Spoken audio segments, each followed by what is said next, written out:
మనకిక్కడ పెద్ద జబ్బు ఏమిటంటే ఈ దేశంలో కులం. ముందు పుట్టగానే ఆ కులం వాళ్ళకి ఏమీ రాదా, ఇదో పెద్ద కామెంట్ ఇక్కడ. ఓ కులం వాడికి అన్నీ వచ్చేస్తాయా, ఇంకో కులం వాడికి రాకుండా పోతే ఎంత దౌర్భాగ్యమైన ఆలోచన అండి అసలు ఇది.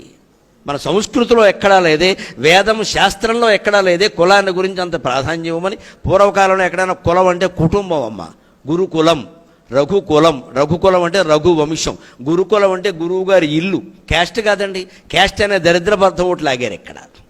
మనకి ఇక్కడ విచిత్రం ఏంటంటే పుట్టుకతోనే కొంతమందికి అన్నీ వచ్చేస్తాయండి. పలానా కులం అండి, ఆడే ఎంత పడినా రాదండి అని దిక్కుమాలిన పోలికలను చెప్తారు. అదేమిటమ్మా, ఇవాళ విద్యార్థుల్లో అన్ని కులాల వాళ్ళు ఉన్నారు, అన్ని మతాల వాళ్ళు ఉన్నారు, అందరికీ అన్నీ వస్తున్నాయి. దయచేసి వెర్రి వ్యాఖ్యానాలు విరమించుకోవాలండి. అందరికీ అన్నీ వస్తాయి, అందరికీ అన్నీ వస్తాయి, కష్టపడితే అన్నీ వస్తాయి.